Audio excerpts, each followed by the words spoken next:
Hello everybody and welcome back to another episode of my Gear Up Ultimate Ironman, where I am attempting to earn every single piece of gear in chronological order from scratch. Now in this episode I'm really working on upgrading some of those important pieces of ranged equipment, like the Ava's accumulator.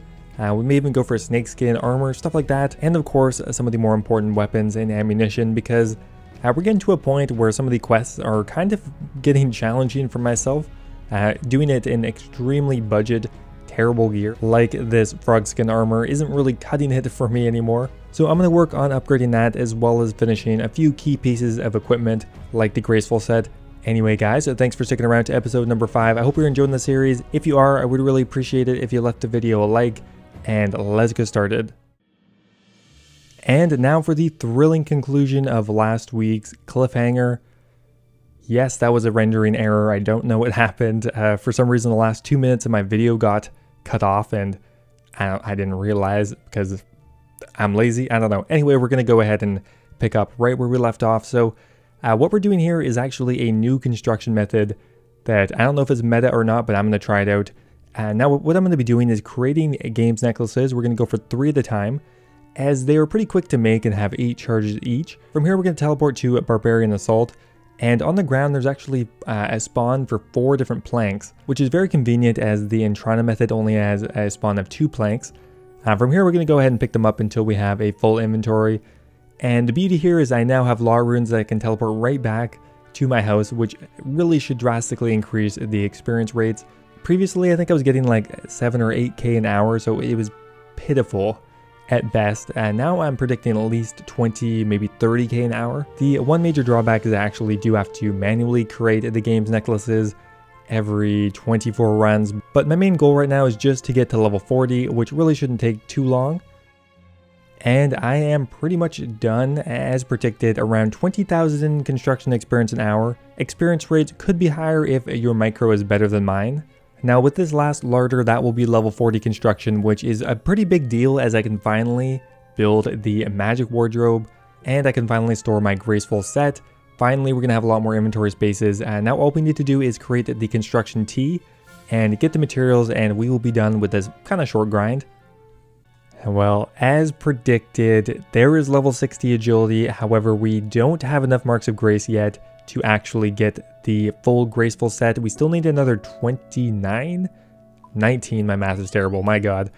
Not a big deal at all. We'll just go ahead to this year's agility course and we'll actually get better experience rates. Now, I think we could actually get a few agility levels here with just finishing up these last 20 marks, as the amount you get per hour here is quite a bit less than Canifis. But really with the agility pyramid, regular agility training, and a few other things, I think my agility level may actually be my highest skill for quite a while, and I'm actually enjoying it quite a lot more in my Ultimate Ironman than I ever did on my main account. And the graceful journey is finally done with that last mark of grace. I actually managed to get 2 agility levels just to get those last 20 or so. The marks of grace are a lot slower, so we got all the way up to 62 agility by the time I completed the graceful set. And I think with that, I'm finally going to be done agility training for at least a little while now. Okay, Grace, here we go. Final piece is the hood. Oh, I'll be so sad if I bought the wrong piece. And that is the completed graceful set. What?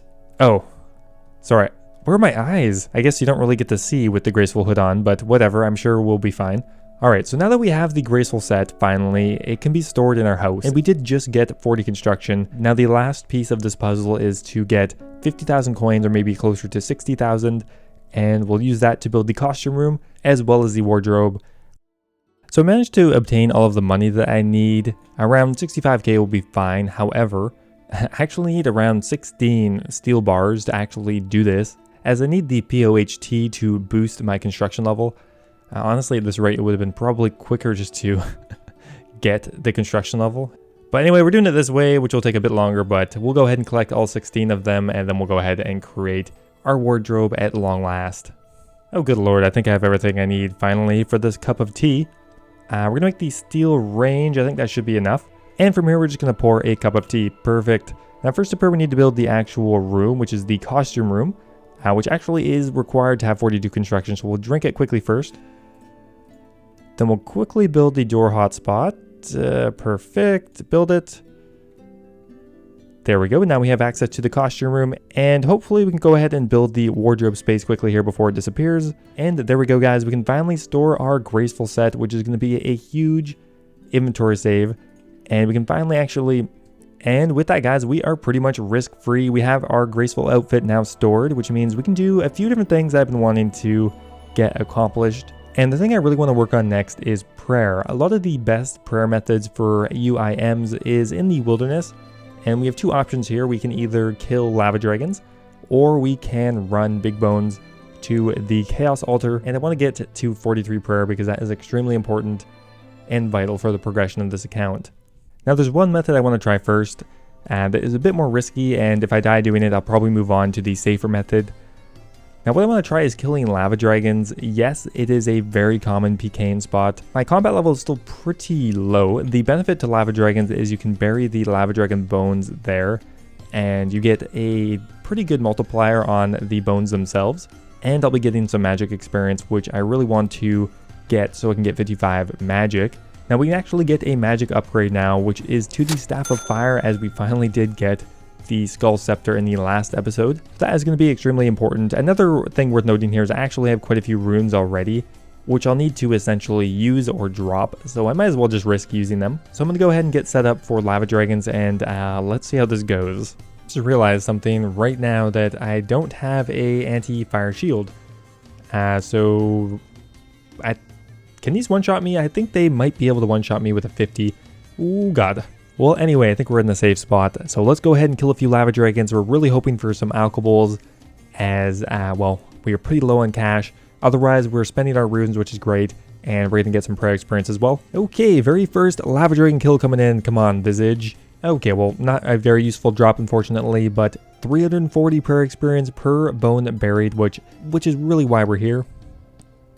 Ah, come on, man. I don't have anything worthwhile on me. I don't really care if I lose this stuff, but you know what? I think I'm actually going to get away from this. Wow. Okay, so we didn't really get anything useful. We got some blood rune drops, as well as the runite bolts being the only alcohol drop, which is fine. I didn't really expect anything too much, but regardless, I think I'm going to move on now to the big bone method. Now, it's a very simple method. We're just going to be going to the boneyard, picking up big bones and running them all the way over to the Chaos Altar. Not a particularly quick method, but totally free and pretty easy to do on an Ultimate Ironman. It really should only take us around 2 hours. Now, the fact that our inventory is about a third full will probably restrict our experience per hour a bit, but realistically, I'm going to die in the first 10 minutes, and then we'll have a nice clean inventory. Now, for every big bone that I bury, I'm going to be getting 52.5 experience, which isn't really good compared to normal prayer training, but for me, it's going to be totally adequate. We're blasting through these early game prayer levels. We're already up to 22 prayer. Now, I definitely need to get to at least 31 prayer for animal magnetism, because I am really tired of picking up arrows off the ground. Although, at this point, I might as well go to 43 prayer, because that is the most important prayer milestone, and after I start collecting my gear back, I'm not really going to want to ditch it again to go do a wilderness method. And as predicted, I died and lost everything, but it's not a big deal. I didn't have anything that valuable. I lost maybe 15,000 coins worth of stuff. I really should have banked my cash. That was pretty dumb. Okay, we got our very first important prayer milestone coming in. That is going to be level 31 prayer, which means we have all of the requirements done for animal magnetism. Okay, about 45 minutes later, and there is 40 prayer. We can now use protect from magic. I'm going to go to 43, might as well. It's actually pretty quick experience per hour, about 20,000. And we are going to die again, but who cares? And that is going to be it, 43 prayer. Okay, we have all of the important protection prayers now, and we can be done with this. I actually ended up dying 5 times doing this, which is a lot more than I would have predicted. Now, one of my personal pet peeves about dying is you lose all your stuff. Who knew? Well, anyway, we need to do a quick rebuild here because we actually have nothing. So we're going to go ahead and thieve a few men just to get a bit of initial gold, and then from there we're going to work on a few other methods to get our cash stack back up, and then we can go back and buy some gear. Now, a method that I haven't actually tried yet is the ham storeroom method. You need to do Death to the Dorgashin, which I have done, and at that point we're going to go ahead and steal a bunch of keys from some of the guards and open the chests, which actually have a bunch of jewelry in it. Now ideally I would have nature runes and I could alch everything I get here, but I'm too poor for that obviously. Now on top of providing a good source of money and a bit of thieving experience, I can also easily get jewelry items that I need, for example, games necklace, ring of dueling, stuff like that. Easily obtainable here, which actually saves a lot of time. So I went ahead and thieved a full inventory, then I ran over to Port Sarim and we're going to sell it to Grum's Gold Exchange. And the profit here really isn't too bad. I think overall this method is probably slower than the agility pyramid and a lot more work, but definitely a viable method for rebuilding my account if I ever lose all my money again. Although going forward, I'm definitely going to be storing it in the coin bags around Gielinor. Okay, I can go ahead and buy my teleport runes back. Unfortunately, right now I need to carry a lot of runes on me. Once I get my teleport room set up in my house, all I will need is home teleport runes, which will honestly be amazing and save me a lot of inventory spaces. After long last, we can start on some of the prerequisite items for animal magnetism. First up here, we have one quest left to do, and that is Ernest the Chicken. Now, one thing I totally forgot about is the Ava's Attractor, but unfortunately, I already have 50 ranged, which means I don't believe I can get it. It's kind of the same item, but that was a bit of an error on my part. And we saved the chicken, or I guess the man, whatever, and that is going to be Ernest the Chicken completed for 4 quest points, which I'm very happy about. That will bring us up to 59 quest points, about halfway to Barrow's Gloves now. And the only other skill requirement that I need for the Animal Magnetism quest is 18 Slayer, which we can go ahead and do quickly, although that is possibly the worst task to get. Vampires, I don't even know if I can access those really right now. Okay, I regret that. Now we have Cave Bugs. We're not going to be getting any substantial Slayer levels here, but we went ahead and skipped the task, and I'll go ahead and try again from Vanica. All you really need is one good task, and you can get the Slayer level requirement very quickly. Okay, next up is Hobgoblins. That is perfect, and I believe that will be enough to get the level requirement. Okay, and that is going to be the last Hobgoblin. There is level 18 Slayer, which is the last requirement for the Ava's Accumulator. We can go ahead and do the quest now. Okay, well actually there are a few other requirements, but not inherently. I need a Mithril Axe, and the only realistic way for me to get that right now is from a monster drop. So I could try killing Ice Giants, or I could kill Blue Dragons, not ideal, or I could kill the Tree Spirits in the Enchanted Valley. I'm not decided yet, but I'll kill something. Now I ended up going with the Tree Spirit in the Enchanted Valley, and I was pretty happy with that decision. We ended up getting a Mithril Axe in around 20 kills. And on top of that, we got around 80 nature runes, which will save me a lot of money. The only drawback here is, for whatever reason, you don't get full experience rates here. Now that definitely is a bummer, but there's a really easy save spot and overall very easy to access. Okay, so that is one of the major quest items down. And next up here, the whole reason for getting 31 prayer was to get access to the prayer guild, as it's the only way to get a holy symbol. Unfortunately, this is only a requirement on an Ironman account. Now that we have 31 prayer, we can get Jared to bless our symbol. There we go, and now we have a holy symbol, which is the only other major requirement for the quest, which I think we can go ahead and start now.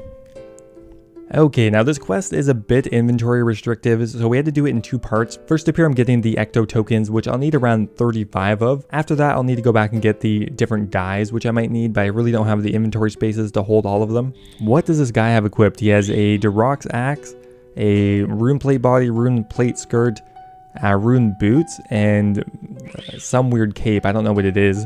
Okay, there it is. Animal magnetism is completed. That actually took a long time to do on an Ultimate Ironman. It took me about an hour and a half. A lot of running, and I had to go back to the mainland a few different times, but we actually got a few different levels there. We got 39 woodcutting and I think 20 Slayer. But most importantly, we now have the Ava's Accumulator, which is going to be an awesome gear upgrade, and we'll finally pick up my arrows. Fun fact, I just realized the other day that there is an undead chicken in your accumulator, and that is what is picking up the arrows. Didn't know that. Now, another really important upgrade that I'm going to be getting pretty soon here is Snakeskin Armor, and I did not realize how annoying it would be to get Snakeskin Armor.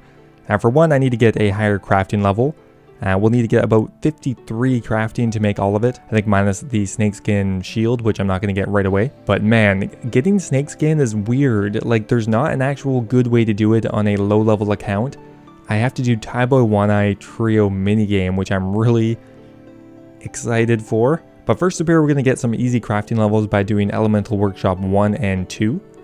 Okay, well I totally messed that up, but anyway, we got to 41 smithing and 36 crafting. Highly recommend doing this quest on any account, but yeah, really useful on an Ultimate Ironman because the experience rates for these two skills can be kind of low. I always forget that to start the Elemental Workshop 2, you have to come all the way over to the dig site for no apparent reason. The book you need just happens to be way the hell over here. I have definitely messed this one up before. I think we want the Mined Helm, even though the Mined Shield is the only useful item. But good. Okay, if you make the Mined Shield, I think you don't actually finish the quest. But there is level 43 smithing and 39 crafting. That was a pretty nice boost, but we're going to have to train crafting the good old-fashioned way. And one of the best ways to do it is in Port Phasmatis.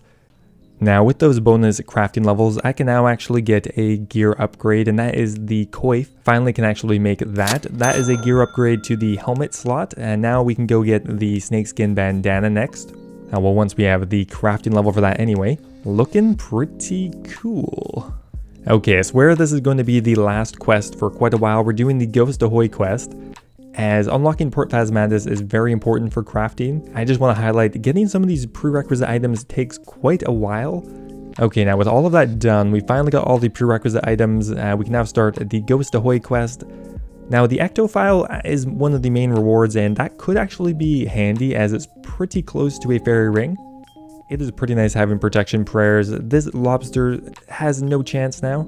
And that is going to be the Ghost Ahoy quest completed, 2 quest points and the ectofile, as well as actually a little bit of prayer experience. But yeah, I think that could actually be a useful teleport, but mainly we wanted access to the charter ship crafting method. Now the method is rather simple. From the charter ship in Port Phasmatis, we're going to buy 10 of the buckets of sand and 10 of the soda ashes, and we need a blowpipe in our inventory. A blowpipe. We need a glass blowing pipe, not the toxic blowpipe. But anyway, we're going to run down here to the furnace. From there, we're going to walk back, and as we're walking, we're going to create the highest level glass item that we can, which right now I think is the vial. And once we get back to the charter ship, we can then go ahead and sell the items to them, hop worlds, and repeat. Now, I have a bit of a grind ahead of me now. I'm going to go to 53 crafting all in one go, which I think will probably take 3 or 4 hours.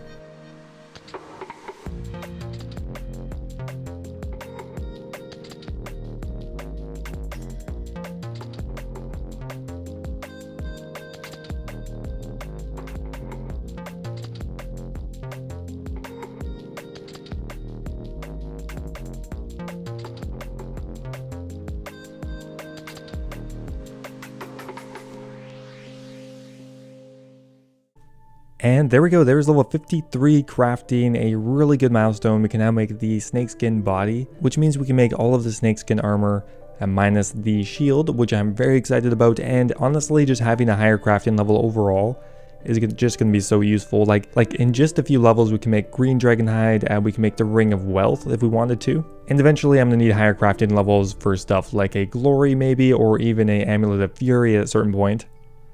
Okay, I lied. I have one more quest I need to do, and that is Jungle Potion. I need to do it to get access to the Taibo Wannai Trio minigame, as much as I don't really feel like doing the minigame for that. Alright, a really interesting gear upgrade we have here is actually the Clue Hunter Trousers, which actually have the exact same attack bonus as leather chaps, but they're on the list, so we went ahead and dug them up right here. Very convenient because we're doing the Jungle Potion quest anyway right now. Very simple item to get. I didn't actually know about this item before. I looked it up on OSRS Best in Slot. I'm not even kidding when I say I've been here for 5 minutes now trying to jimmy a piece of moss off the wall. And that's going to be it. There is Jungle Potion completed, which means we now get a few herblore levels, which will be very nice, bringing us up to 9 herblore. Now we can start putting lamps on it and it'll actually do something. Now I am all geared up for our snakeskin grind, and it's actually going to be a couple-hour grind. Now, I'm hesitant to do this because it feels like a waste of time when the alternative to getting snakeskin is to do the cabin fever quest, and you can kill snakes there that always drop it, and it's way quicker, but getting the requirements for cabin fever is going to take a long time, so I'm going to do the minigame. It's going to be great. Okay, so what you need to do is you need to get a machete and chop some of the underbrush around here, and eventually a monster will spawn. but there's only about a 1 in 5 chance of it being a jungle snake, which you can see here does drop the snake hide, but it's very slow and kind of an annoying process because after a while you just have a bunch of monsters running around trying to attack you. I'm not sure if there's a better way to do this, but the kicker here is you need around 46 snakeskin to get the full outfit, which is insane when you compare it to pretty much any other leather item. Alright, so that took about an hour, and we now have the 11 snakeskins I need for 2 pieces. 2 pieces. This is kind of a hilarious grind I didn't really initially envision doing. Okay, so we're not going to want to mess this up. We're going to make the snakeskin boot and the snakeskin bandana. And there is a foot upgrade, upgraded from the frog leather boots, and now the bandana, which is an upgrade from our coif. And we'll go ahead and chuck those bad boys on. No, we will not. Oh, no. Okay, there's actually a 30 defense requirement. I'm just going to go ahead and do that quickly. We just trained on long range at the good old rock crabs, and there's going to be 30 defense. And now I can go ahead and equip our badass, our really, really lame looking snakeskin bandana and our snakeskin boots. Anyway, guys, I think that's where I'm going to end it for today. The episode is already dragging on pretty long. Unfortunately, we still have a bit of snakeskin to obtain. I have another 9 in my inventory, so we're about halfway done the snakeskin grind. Every time I say that, it just sounds silly. We ended up getting a lot of progress done in this week's episode, all the way up to 53 crafting most notably, as well as a host of gear upgrades. Anyway, guys, I hope you enjoyed. Thanks for watching, and I will see you next time.